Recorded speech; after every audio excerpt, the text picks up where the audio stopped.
Hello everyone, मैं रोशन sir आपका स्वागत करता हूं थर्मल इंजीनियरिंग के ऑनलाइन क्लास में। थर्मल इंजीनियरिंग में टोटल हम लोग को 6 यूनिट पढ़ना और सारा यूनिट काफी इंपॉर्टेंट है। यूनिट नंबर 1 में हम लोग पढ़ेंगे रिसोर्सेस ऑफ एनर्जी, जिसमें हम लोग पढ़ेंगे कि सोलर एनर्जी कैसे काम करता है, विंड एनर्जी कैसे काम करता है, या हाइड्रो पावर प्लांट किस तरह से काम करता है। मतलब आप रिन्यूएबल रिसोर्सेस ऑफ एनर्जी और non renewable resources of energy के बारे में डिटेल स्टडी करेंगे।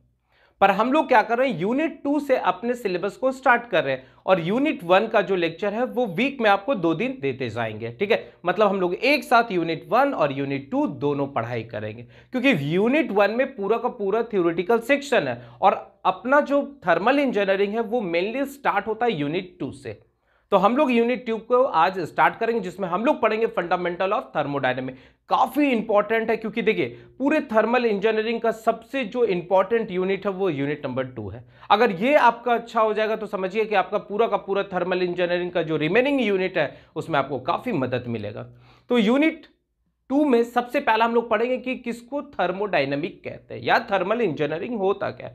तो देखिए थर्मोडायनेमिक 2 वर्ड से मिलकर बना हुआ है। अगर इसको अच्छे से आप तोड़ देंगे तो थर्मो को ग्रीक वर्ड में हम लोग हीट कहते हैं, और डायनेमिक ऑलरेडी हम लोग पढ़े थे मैकेनिक्स के अंदर कि 2 ब्रांच है, एक स्टैटिक्स और डायनेमिक। स्टैटिक्स में रेस्ट के बारे में बात करते हैं और डायनेमिक में मोशन के बारे में बात करते हैं। तो यहां पर डायनेमिक में दोनों चीज कंसीडर हो रहा है, मोशन भी हो रहा है और फोर्स भी कंसीडर हो रहा है। तो अब यहां से आप देखेंगे कि थर्मो 2 वर्ड से मिलकर बना हुआ है, हीट और डायनेमिक। हीट क्या है, तो एक फॉर्म ऑफ थर्मल एनर्जी है, ठीक है। और डायनेमिक क्या है, मोशन प्लस फोर्स, और जहां भी मोशन प्लस फोर्स का बात होता है वहां पर वर्क का बात होता है, ठीक है। इसका मतलब हम कह सकते हैं कि थर्मोडायनामिक साइंस का या इंजीनियरिंग का एक ऐसा ब्रांच है जिसमें हमको पढ़ाया जाता है कि कैसे हीट एनर्जी को मैकेनिकल एनर्जी में नहीं तो वर्क डन में कन्वर्ट किया जाए। देखिए हम लोग का एक ही मकसद है कि किसी भी तरह से हीट एनर्जी से हम कोई मैकेनिकल वर्क करें, कुछ वर्क डन कर ले, तो उसका अगर हम डिटेल स्टडी जहां पर करेंगे तो वैसे सारे ब्रांचेस को हम लोग क्या कहेंगे, थर्मल इंजीनियरिंग नहीं तो थर्मोडायनेमिक कहेंगे। तो आई होप आपको थर्मोडायनेमिक अब अच्छे से समझ में आ गया हो, क्योंकि देखिए हम लोग को पढ़ना है फंडामेंटल ऑफ थर्मोडायनेमिक्स, मतलब थर्मोडायनेमिक्स में बेसिक बेसिक कौन कौन सा चीज आता है।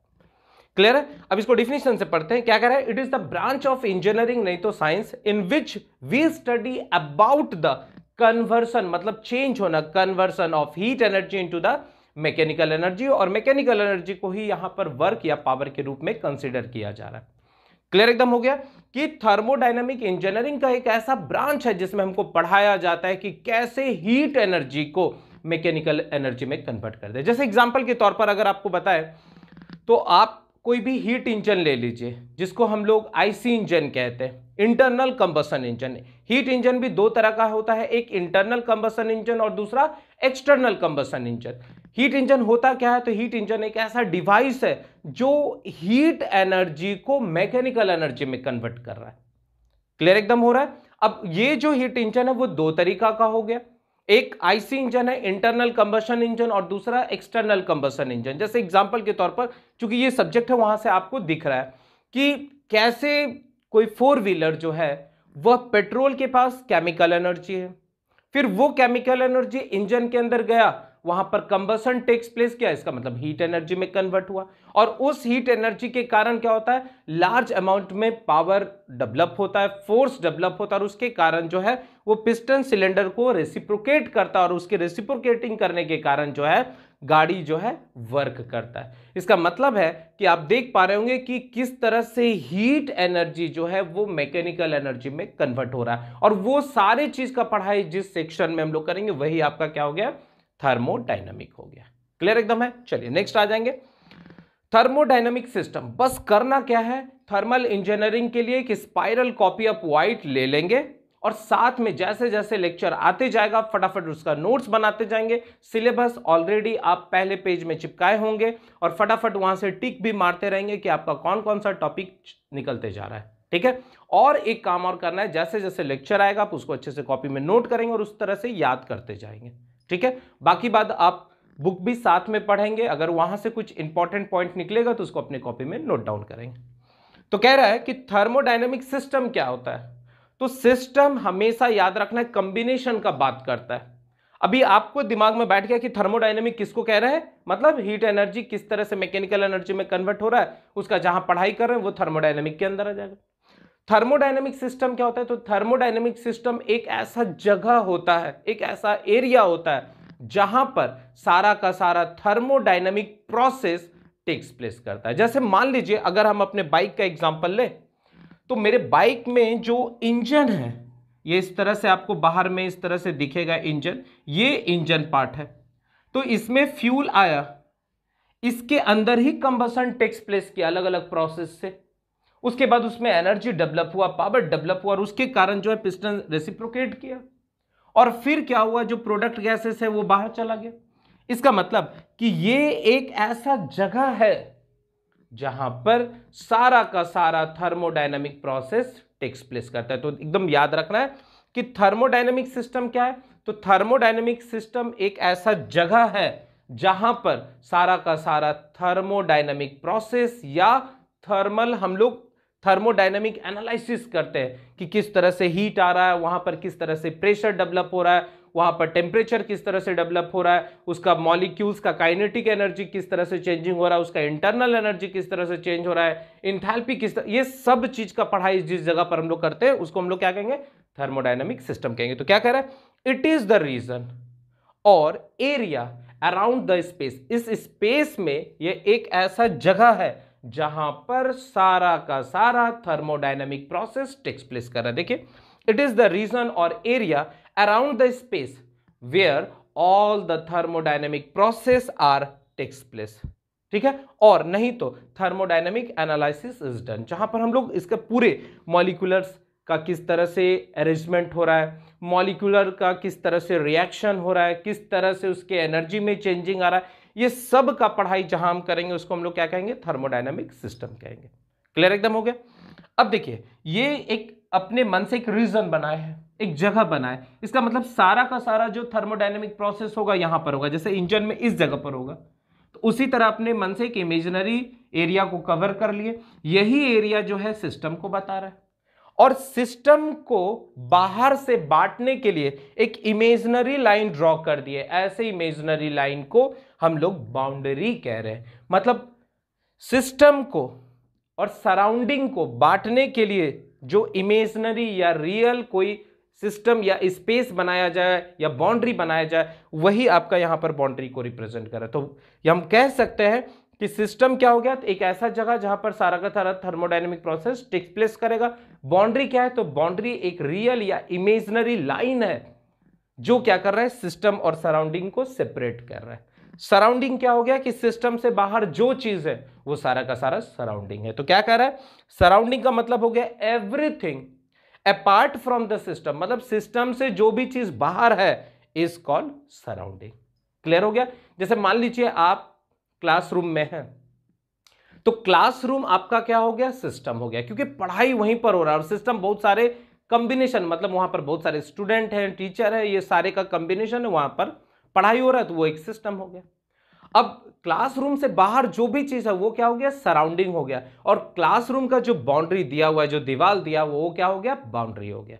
क्लियर हो गया। तो बाउंड्री क्या है, तो इट इज द इमेजनरी और रियल सरफेस, इमेजनरी भी मान सकते हैं या रियल सरफेस भी मान सकते हैं, ठीक है। वो फिक्स्ड भी हो सकता है या मूवेबल भी हो सकता है। तो कह रहा है इट इज द इमेजनरी और real surface which separate the system and surrounding, मतलब सिस्टम और सराउंडिंग को जो भी सरफेस अलग करता हो, चाहे वो रियल हो या इमेजनरी हो, फिक्स्ड हो या मूवेबल हो, ऐसे सारे सरफेस को हम लोग क्या कहेंगे, बाउंड्री कहेंगे। और एक चीज और याद रखना ऑब्जेक्टिव के लिए काफी इंपॉर्टेंट है कि सिस्टम को और सराउंडिंग को अगर हम जोड़ देंगे तो क्या बन जाएगा, यूनिवर्स बनेगा। इसका मतलब जितना भी आप देख रहे होंगे कि पृथ्वी है, आकाश पाताल सब है, ये सब किसके अंदर आ जाता है, एक यूनिवर्स के अंदर आता है। तो ऑब्जेक्टिव में इस तरह का क्वेश्चन आ सकता है कि सिस्टम प्लस सराउंडिंग को क्या कहते हैं, तो वहां पर यूनिवर्स को मारेंगे।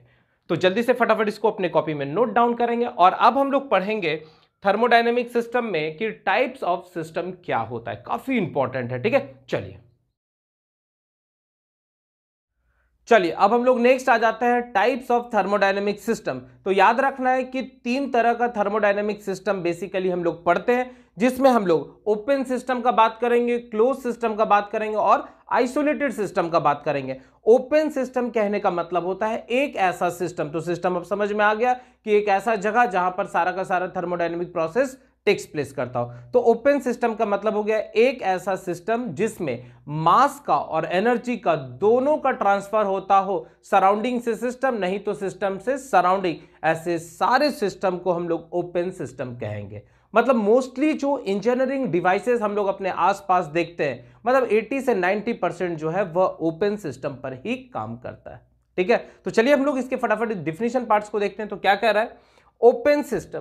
कह रहा है कि a system in which mass as well as energy can transfer from the system to surrounding और surrounding to system is known as open system.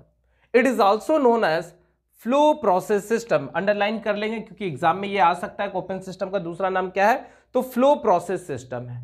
ठीक है, इसको फिगर से समझने का कोशिश करते हैं। देखिए एक इमेजिनरी सिस्टम बना लीजिए, अब उसमें आपको दिख रहा है कि मास इन हो रहा है, मास आउट हो रहा है, एनर्जी इन हो रहा है, किसी भी फॉर्म का एनर्जी इसमें इन कर रहा है और एनर्जी आउट हो रहा है। तो ये सारे सिस्टम को हम लोग क्या कहेंगे, ओपन सिस्टम। मतलब अगर आप फिगर को अपने दिमाग में बैठा लेते हो तो आसानी से आप डिफिनेशन बता सकते हैं कि एक ऐसा सिस्टम जिसमें मास का ट्रांसफर होता हो और एनर्जी का भी ट्रांसफर होता हो, सिस्टम से सराउंडिंग, नहीं तो सराउंडिंग से सिस्टम, ऐसे सारे सिस्टम को हम लोग ओपन सिस्टम कहेंगे। जैसे एग्जांपल के तौर पर अगर हम लोग आईसी इंजन ले लेंगे, अपने बाइक का एग्जांपल ले ले, 4 व्हीलर का एग्जांपल ले ले, all are the internal combustion engine, क्योंकि फ्यूल उसमें जो जलता है वो इंजन के अंदर जलता है, आपको दिख नहीं रहा है। इसका मतलब फ्यूल का कंबशन अगर इंजन के अंदर होता हो तो ऐसे इंजन को आईसी इंजन कहेंगे। ठीक है, तो आप नोटिस करते हैं कि आपके बाइक में 4 व्हीलर में क्या है, पेट्रोल आ रहा है तो मास इन, ठीक है, उसके बाद उसको कॉम्प्रेस्ड करते हैं, फिर उसमें कंबशन टेक्स प्लेस कराते हैं और फिर जो प्रोडक्ट गैस है जिसको धुआं कहते हैं वो बाहर जा रहा है। इसका मतलब पेट्रोल आया, मास इन और धुआं बाहर जा रहा है, तो मास का ट्रांसफर हो रहा है। अब जो पेट्रोल है उसके पास केमिकल एनर्जी है और जब हम उसका कंबशन करवा रहे हैं तो वो हीट एनर्जी में कन्वर्ट हो रहा है। इसका मतलब हीट एनर्जी से क्या काम कर रहे हैं आप, मैकेनिकल एनर्जी कर रहे हैं, क्योंकि आप जब फ्यूल का कंबशन करा रहे हैं तभी आपका गाड़ी आगे चल रहा है। इसका मतलब heat energy is converted into the mechanical energy. Clear एकदम हो रहा है? तो इसलिए आप नोटिस करते हैं कि अपने आसपास जितना सारा डिवाइसेस देखते हैं वो लगभग ओपन सिस्टम पर काम करता है। फिर दूसरा एग्जांपल अगर आप एयर कंप्रेसर का ले लेंगे, आप नोटिस करते होंगे जब भी आप पेट्रोल पंप पर जाते हैं तो पेट्रोल के साथ साथ आप एयर को भी लेते हैं, मतलब अपने टायर ट्यूब में जो है गाड़ी में एयर भी लेते हैं। तो उसमें आप कभी देखेंगे कि वो एटमॉस्फेयर से एयर को खींचता है, एक साइड में आपका जो है एयर भरने के लिए स्पेस दिया रहता है, तो वो क्या करता है, वहां जो सिस्टम लगा रहता है वो क्या करता है, एटमॉस्फेयर से एयर को खींचता है, तो मास इन, फिर उस एयर को कॉम्प्रेस्ड करता है और उसके प्रेशर को बढ़ा देता है और फिर आपके टायर ट्यूब में उसको डिलीवर करता है। इसका मतलब मास आया नॉर्मल, हम लोग लो प्रेशर के एयर को खींचते हैं, फिर उसको दबाते हैं और फिर हाई प्रेशर में कन्वर्ट कर देते हैं, तो मास का ट्रांसफर हो रहा है। अब उस एयर कंप्रेसर को चलाने के लिए इलेक्ट्रिकल मोटर लगा हुआ है या जनरेटर सेट लगा हुआ है या डीजल सेट की मदद से उसको चला रहे हैं, फिर वो क्या कर रहा है, मैकेनिकल एनर्जी में काम कर रहा है, तो वहां पर भी एनर्जी का ट्रांसफर हो रहा है। तो एग्जाम्पल जरूर याद रखेंगे क्योंकि एग्जाम्पल बहुत ही इंपॉर्टेंट है आपके ऑब्जेक्टिव क्वेश्चन के लिए, जिसमें सबसे पहला internal combustion engine. Internal combustion engine में भी बल्ब का अरेंजमेंट होगा, जिसमें इनलेट बल्ब होगा और आउटलेट बल्ब होगा। जैसे आपको यहां इस तरह से दिखेगा कि ये एक सिलेंडर होता है और इस सिलेंडर में इस तरह से पिस्टन लगा हुआ रहता है और ये पिस्टन एक कनेक्टिंग रॉड के साथ कनेक्ट होता है, फिर क्रैंक के साथ होता है और फिर इसके अबाउट रोटेट करता है और यहां 2 बल्ब होता है, इनलेट बल्ब होता है और आउटलेट बल्ब होता है। तो एग्जाम्पल में क्या मारेंगे, IC engine with inlet and outlet bulb. Clear हो गया? दूसरा एयर कंप्रेसर, फिर एयर कंप्रेसर भी इसी तरह का मैकेनिज्म दिखेगा आपको, एयर को खींचा फिर उसको कंप्रेस्ड किया, जैसे एयर इसके अंदर जाएगा तो पिस्टन नीचे जाएगा, फिर इसको कंप्रेस्ड करेगा और यहां से डिलीवर कर देगा, तो मास का ट्रांसफर हो रहा है, साथ ही साथ एनर्जी का भी ट्रांसफर हो रहा है, क्योंकि ये कंप्रेसर अपने आप नहीं चलेगा, इसको किसी मोटर किसी इंजन की मदद से चलाना पड़ेगा। तो एनर्जी इन, फिर वो मैकेनिकल एनर्जी में काम किया, हीट एनर्जी भी रिलीज करता है, तो वहां पर मास और एनर्जी दोनों का ट्रांसफर हो रहा है। फिर टरबाइन चले जाएंगे, अगर स्टीम टरबाइन का बात करेंगे तो वहां पर आप देखेंगे कि जो बॉयलर रहता है जहां पर हम लोग वाटर को स्टीम में कन्वर्ट करते हैं उसको हम लोग बॉयलर कहते हैं। तो थर्मल पावर प्लांट में क्या होता है, एक बॉयलर होता है, वहां पर वाटर को स्टीम में कन्वर्ट किया जाता है, फिर उस स्टीम को पाइपलाइन के थ्रू नोजल से होते हुए टरबाइन के पास डाला जाता है। इसका मतलब उस टरबाइन पर मास जो है इंटर किया, स्टीम इंटर किया, फिर उसको रोटेट किया, तो जो स्टीम के पास हीट एनर्जी था उस वो क्या किया, टरबाइन को रोटेट किया काइनेटिक एनर्जी में। इसका मतलब एनर्जी का ट्रांसफर हो रहा है, साथ ही साथ स्टीम उसके ब्लेड पर लगा, फिर वो स्टीम बाहर चला गया, तो मास का भी ट्रांसफर हो रहा है, तो वो क्या हो जाएगा, ओपन सिस्टम के अंदर आ जाएगा, तो टरबाइन हो गया। फिर पंप भी आप देखे होंगे कि पंप क्या है, अगर मान लीजिए ग्राउंड से जो है वाटर को खींचा, फिर इसको बाहर डिलीवर किया, तो मास का ट्रांसफर हो रहा है, वो अपने आप नहीं चल रहा है, इसका मतलब कोई ना कोई इलेक्ट्रिकल एनर्जी से या किसी भी सोर्सेस ऑफ एनर्जी से उसको चला रहे हैं, और फिर वो कुछ ना कुछ काइनेटिक एनर्जी दे रहा है, डिलीवर कर रहा है, फ्लो करवा रहा है, तो पंप भी हो गया। ब्लोअर आप देखे होंगे कि ठंडे के सीजन में हम लोग रूम को गर्म करने के लिए ब्लोअर यूज करते हैं, तो वो एयर को खींचता है, फिर उसको कॉम्प्रेस्ड ना करके वहां पर क्या करता है, हीट करता है, और फिर उसको डिलीवर कर देता है। इसका मतलब मास ठंडा हवा खींचा, गर्म हवा फेंका, तो मास इन मास आउट। उसको चलाने के लिए हम लोग इलेक्ट्रिकल एनर्जी दे रहे हैं, फिर उस एनर्जी का कहीं ना कहीं किसी न किसी दूसरे रूप में कन्वर्सन हो रहा है, तो ब्लोअर हो गया। फिर नोजल ले लेंगे, तो स्टीम पावर प्लांट में भी आप देखेंगे नोजल लगा हुआ रहता है। वो नोजल क्या करता है कि जो स्टीम में हीट एनर्जी है उसको काइनेटिक एनर्जी में कन्वर्ट कर देता है, मास का भी ट्रांसफर कर दे रहा है, तो वो भी क्या हो गया, ओपन सिस्टम के अंदर आ गया। फिर डिफ्यूजर हो गया। डिफ्यूजर भी क्या करता है, जो high speed of kinetic energy of air हो रहता है उसको लोअर डाउन कर देता है, स्लो डाउन कर देता है। तो डिफ्यूजर भी क्या हो गया, मास को इन कराया, मास को आउट कराया। डिफ्यूजर को भी चलाने के लिए कोई ना कोई अरेंजमेंट का यूज करते हैं, तो वहां से एनर्जी दे रहे हैं, वो फिर किसी ना किसी रूप में एनर्जी को डिलीवर कर रहा है। तो ये सारा एग्जांपल किसके अंदर आ गया, ओपन सिस्टम। बस आपको फिगर अच्छे से याद रखना है कि एक ऐसा सिस्टम जिसमें मास का और एनर्जी दोनों का ट्रांसफर होता हो, ऐसे सिस्टम को ओपन सिस्टम कहेंगे। कोई दिक्कत नहीं, जल्दी से इसको नोट करेंगे। और अब हम लोग पढ़ेंगे क्लोज सिस्टम और आइसोलेटेड सिस्टम। ठीक है, क्लोज सिस्टम में क्या होगा, मास का ट्रांसफर नहीं होगा, एनर्जी का ट्रांसफर होगा। इसका मतलब सिस्टम से सराउंडिंग एनर्जी का ट्रांसफर होगा, but mass remain constant inside the system. तो ऐसे सिस्टम को क्या कहेंगे, क्लोज सिस्टम कहेंगे। और आइसोलेटेड सिस्टम का मतलब हो गया एक ऐसा सिस्टम जिसमें ना तो मास का ट्रांसफर होता हो ना तो एनर्जी का ट्रांसफर होता हो, ऐसे सिस्टम को क्या कहेंगे, आइसोलेटेड कहेंगे। तो इसको और अच्छे से डिटेल में हम लोग पढ़ते हैं, तब तक आप इसको फटाफट अपनी कॉपी में नोट डाउन करेंगे। और एक चीज और आपको बता देते हैं कि मेरा पूरा का पूरा थर्मल इंजीनियरिंग का जो क्लासेस है वो पॉलिटेक्निक एकेडमी के ऐप में आ रहा है, जिसमें आप सारे सब्जेक्ट को एक साथ पढ़ सकते हैं और मेरे सब्जेक्ट को भी, और जय मैकेनिकल के ऐप में भी मेरा ये सब्जेक्ट रहेगा, आप वहां से भी पढ़ाई कर सकते हैं। ठीक है, चलिए अब हम लोग आ जाते हैं कि क्लोज सिस्टम और आइसोलेटेड सिस्टम किसको कहते हैं। तो क्या कह रहा है, a system in which mass remain constant but energy can transfer from system to surrounding और सराउंडिंग टू सिस्टम, जिसको हम लोग वाइस वर्सा कह रहे हैं। तो क्या कर रहा है कि एक ऐसा सिस्टम बनाइए जिसमें मास को कांस्टेंट रख दीजिए, मतलब वो मास सिस्टम के अंदर ही रहेगा, but energy can transfer from system to surrounding और surrounding to system is called close system. Clear हो गया, जिसमें एग्जांपल याद रखेंगे, बहुत इंपॉर्टेंट है, रेफ्रिजरेटर। रेफ्रिजरेटर भी क्या है, क्लोज सिस्टम है। देखिए रेफ्रिजरेटर में क्या होता है, पीछे कंप्रेसर लगा रहता है और उसमें हम लोग रेफ्रिजरेंट यूज करते हैं। तो जो रेफ्रिजरेंट होता है वो क्या होता है, उस कंप्रेसर से होते हुए पूरे सिस्टम में घूमता है और फिर फाइनली उस जगह पर आ जाता है। इसका मतलब कि वो जो रेफ्रिजरेंट है वो मास रिमेन कांस्टेंट उसी के अंदर रहता है, but energy can transfer from system to surrounding. हम इलेक्ट्रिकल एनर्जी दिए तो उसका पूरा सिस्टम चलना स्टार्ट हो गया और फाइनली वो हीट एनर्जी को बाहर छोड़ रहा है, तो एनर्जी का ट्रांसफर हो रहा है, बट जो रेफ्रिजरेंट है वो रिमेन कांस्टेंट उसी सिस्टम के अंदर है। क्लियर हो गया। दूसरा, piston cylinder arrangement without bulb. मतलब अगर मान लीजिए कि हम एक सिलेंडर बना दिए और उस सिलेंडर में हम लोग कोई फ्लूइड को भर दिए, मान लेते हैं कि कोई हाइड्रोलिक फ्लूइड को ले लिए हैं, तो इस तरह से समझाते हैं कि ये एक सिलेंडर है और इस सिलेंडर में हाइड्रोलिक फ्लूइड्स को भर दिए हैं और हम यहाँ पर एक पिस्टन का अरेंजमेंट कर दिए हैं और हम इसको कॉम्प्रेस्ड कर रहे हैं। तो देखिए जब हम इसको कॉम्प्रेस्ड करा रहे होंगे तो फोर्स लग रहा होगा, उसके कारण डिस्प्लेसमेंट हो रहा है, तो वर्क हो रहा है, और यहां पर वर्क किस रूप में ले रहे हैं, एनर्जी इन। फिर क्या हो गया, ये वापस जा रहा है, इसका मतलब फिर से ये जो कॉम्प्रेस्ड फ्लूइड है वो ऊपर की ओर फोर्स लगा या डिस्प्लेसमेंट हुआ, इसका मतलब एनर्जी आउट। तो क्या कर रहा है कि piston cylinder arrangement without bulb, या इसी को कभी कभी ऑब्जेक्टिव में क्वेश्चन लिखा रहता है कि आईसी इंजन विदाउट बल्ब, तो वहां पर ओपन सिस्टम नहीं मारेंगे, जब विदाउट बल्ब लिखा रहेगा तो क्लोज सिस्टम को मारेंगे। तो यहां पर आप ब्रैकेट में लिख देंगे, यहां पर ब्रैकेट में लिख देंगे आईसी इंजन, ठीक है, आईसी इंजन विदाउट बल्ब, ये भी बड़ा इंपॉर्टेंट है। तीसरा एक और एग्जांपल देखेंगे, एक कप ऑफ हॉट टी। मान लीजिए कि आपके पास एक गर्म चाय का इस तरह से कप दे दिया गया है और इसको किसी सरफेस के ऊपर रखे हुए, इसमें चाय पूरा भरा हुआ है।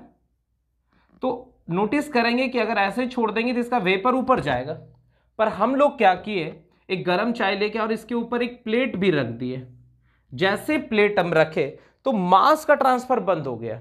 इसका मतलब है कि मास जो है ये इसके अंदर ही कांस्टेंट है, बट एनर्जी आसानी से सिस्टम से सराउंडिंग जा रहा है, सराउंडिंग से सिस्टम आ रहा है, मतलब एनर्जी का ट्रांसफर आसानी से सिस्टम से सराउंडिंग हो रहा है। तो ऐसे सिस्टम को क्लोज सिस्टम कहेंगे। तो आई थिंक आपको आसानी से ये सब सारा चीज समझ में आ रहा होगा।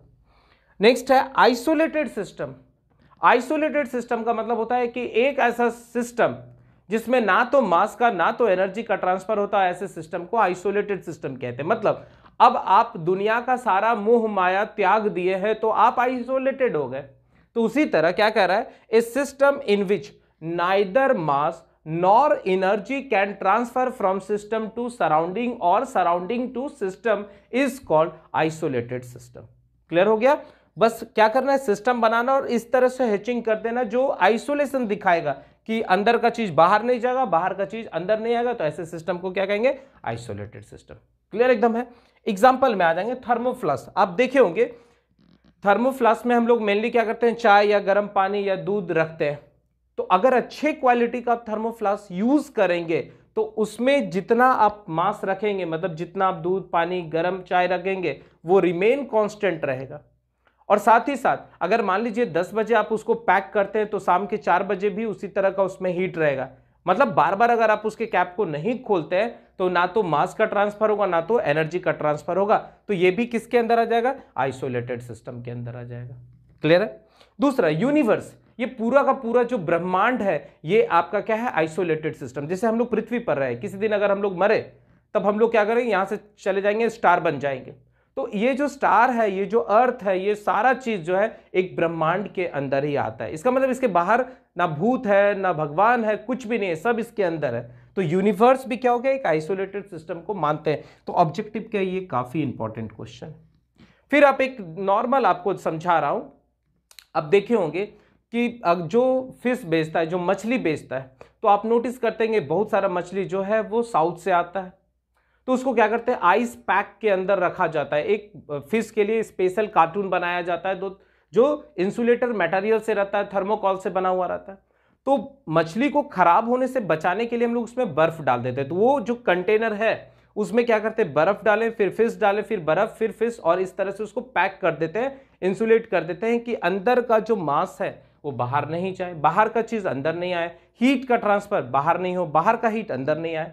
तो आप जब मान लीजिए साउथ से, हैदराबाद से या आंध्र प्रदेश से वो मछली 4 दिन जो है ट्रेन में या बस में ट्रांसपोर्ट हो गया है और पटना में जब आप उसको खोल रहे हैं तो आप नोटिस करेंगे कि मछली और बर्फ दोनों एक जैसा दिख रहा है। इसका मतलब 4 दिन तक ना तो बर्फ पिघला है। क्यों? क्योंकि ना तो एनर्जी का ट्रांसफर हो रहा है सिस्टम से सराउंडिंग, ना तो सराउंडिंग से सिस्टम आ रहा है। तो वहां पर आइस भी जो है वो मेल्ट नहीं कर रहा है।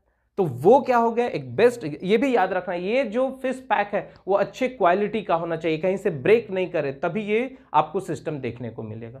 तो ये भी एक क्या हो गया, आइसोलेटेड सिस्टम का एग्जांपल हो गया। तो आई होप आज आपको थर्मोडायनेमिक सिस्टम अच्छे से समझ में आ चुका होगा। इसको कॉपी में अच्छे से नोट डाउन करेंगे और फटाफट याद करते जाएंगे। हम डेली आपको एक लेक्चर इसका प्रोवाइड करते जाएंगे। खूब मजा आएगा थर्मल इंजीनियरिंग में, बहुत मजेदार सब्जेक्ट है। बस आपको करना क्या है कि कॉपी अच्छे से बनाना है, याद करना, और टेक्स्ट बुक आपको बार बार पढ़ते रहना है। ठीक है, चलिए तो आज के लिए बस इतना ही रहने देता हूं। नेक्स्ट लेक्चर में नए टॉपिक के साथ मिलूंगा, तब तक आप लोग मन लगा के पढ़ते रहिए। ठीक है, चलिए, थैंक यू।